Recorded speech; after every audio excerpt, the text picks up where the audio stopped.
Mr. Cool. It's a bit delicate subject, as you can imagine. Want me to stop recording? No. If you're within these four walls, Mick, don't worry. And that camcorder there.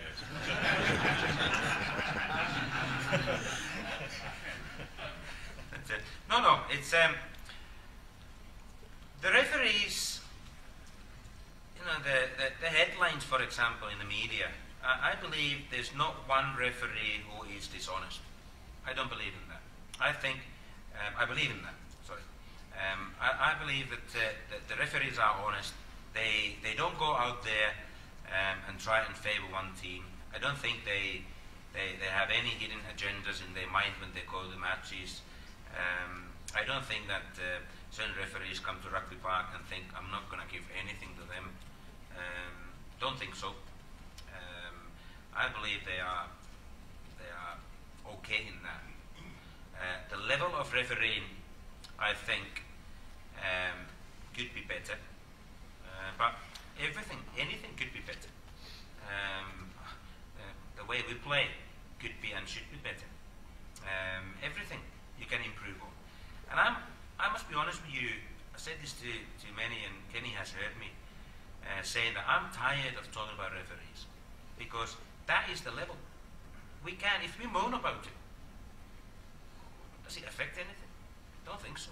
I don't want to moan about it. Why not just get on with it? And yes, we have suffered. We've not had decisions going our way, certain matches that we've lost. But what's the point going and crying your eyes out about those things? I believe that it comes, it swings and rounds about, and it comes to you as well. You benefit somewhere along the line. For example, the handball against Hearts. The ball was crossed, clearly hits Ben Gordon's hand. There's no question. One referee might have given it. He didn't give it, thankfully. It was 1-0 situation. That would have made it possibly one each. So we got it there in our favour. So I'm tired of talking about the quality of refereeing in this country. It is what it is. If we moan about it, if we complain to the media, if they are constantly under pressure, they can go and perform to the best of their ability, how good or bad that ability is. But they have to be given their peace so they can approach the matches with the peace of mind, relaxed, confident, and then refereeing as well as they can. I know it's very difficult to be a referee. We referee training sessions, matches and training sessions every day, and honestly, the boys are glad that we don't have Finnish referees here, because that's how bad they are. They come to that conclusion. It's a very, very difficult thing to do. So I would get on with it. I wouldn't like to make too big fuss about it. How's Mady's legs after getting half in two last night? He's okay. No injuries, thankfully. He was another player. He was another player we felt that has been excellent for us recently, and we felt that taking him off yesterday pretty early as well, and especially at the time when he started showboating and the men's team started to,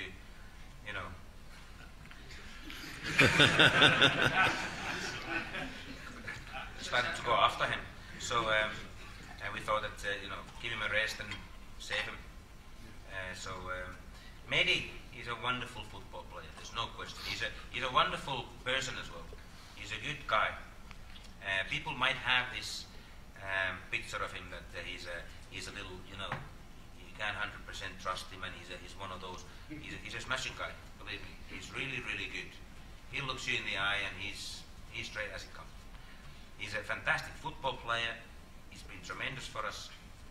If he channels his ability, being effective and doesn't take too many touches and passes the ball with penetration, I think he can be really, really valuable player for us. And as he's shown in the last couple of matches, he hasn't scored. You know as well as I do. There's goals in him, and there's supplies in him. Especially the formation we've been playing recently. So he fits in that really well, and we're really, really glad he's doing well. you. Next question, folks. Big fella. Make sure you're playing the ball from the back all the time, moving forward, and very rarely kicking out. Do you think teams are getting wise to that, or you have to mix that at times, or are you quite happy continuing to play that way? I'm happy to continue to play that way,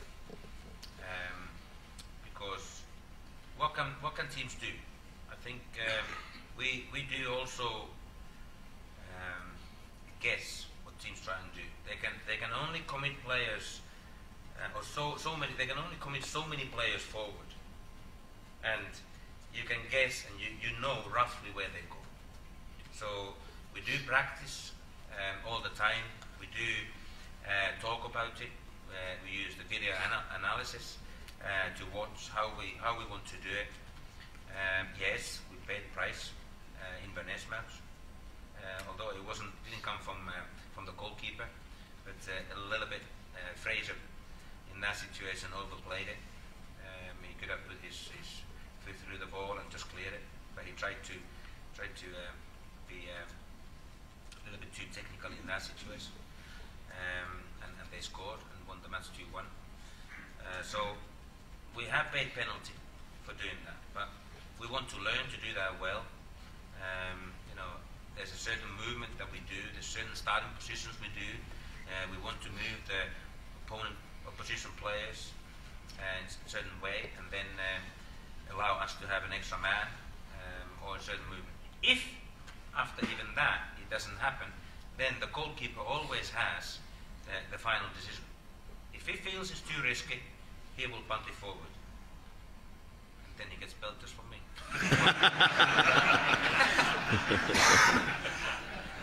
But no, he has, and I respect his decision there, just talking. But there's a way of doing it. There's a way of doing it, and the more you do it, better you get at it. The more you practice it, better you get. And we, as you've realised, we want to keep the ball under control all the time. There are times that you need to clear it. There are times you need to kick it long, and then even then you want to think where you kick it. So I think that's. I wouldn't like to start punting it to willy-nilly from the back and from the goalkeeper. I understand. One or two of you, you paid your season ticket and you paid your match ticket, and you said, "Oh no, I can't take this anymore." They're taking too big risk. You should think how we feel sometimes out there. But no, I believe that that's where everything starts, when the goalkeeper gets it. If the goalkeeper does it quickly, there's a better chance of doing it successfully. And that's one thing that we keep encouraging our goalkeepers to do.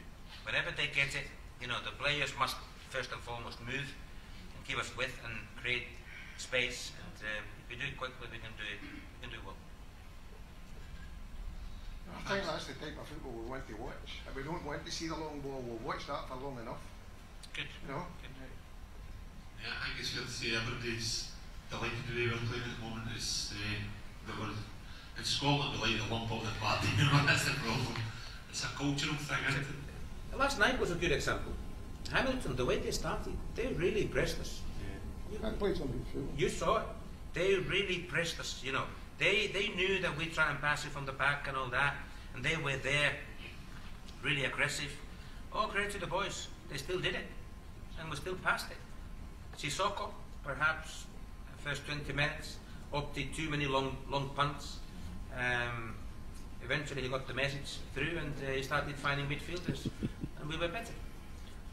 But it's the players are under pressure there, and they always have that back door. And I always tell them, Kenny, that if you're under too much pressure, or you don't see what to do, the picture is not clear in your head, get rid of it. Don't invite too big risk. Don't bring any dangers to you. So they always have that back door.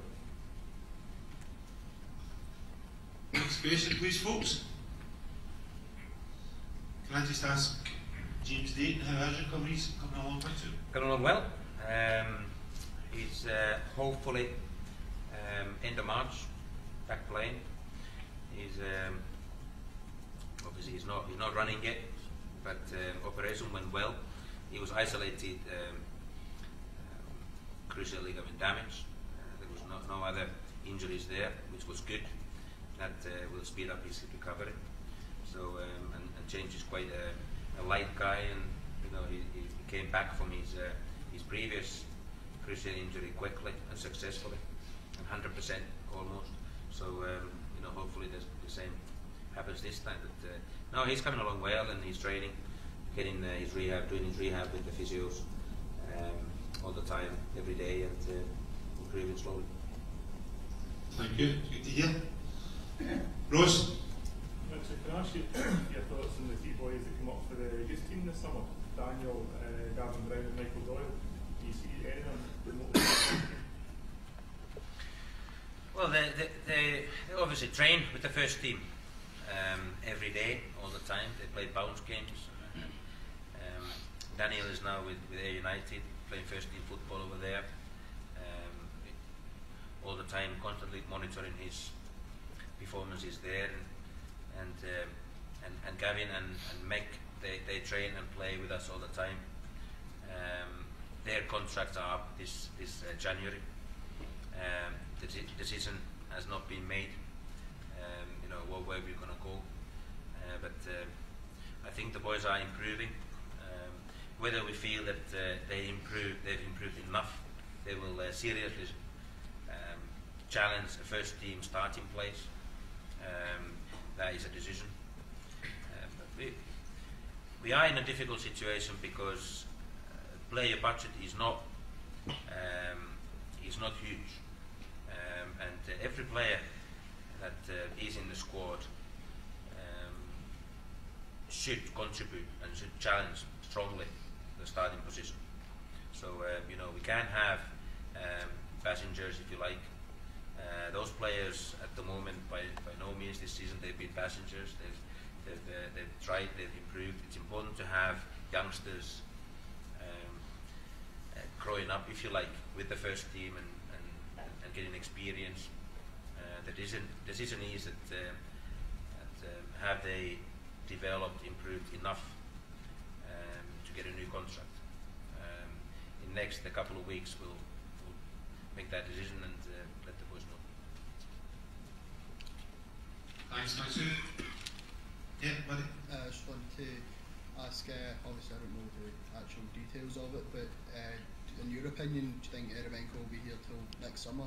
Because a lot of people have been saying that there's maybe a deal in place where he could go in January if somebody wanted to buy him.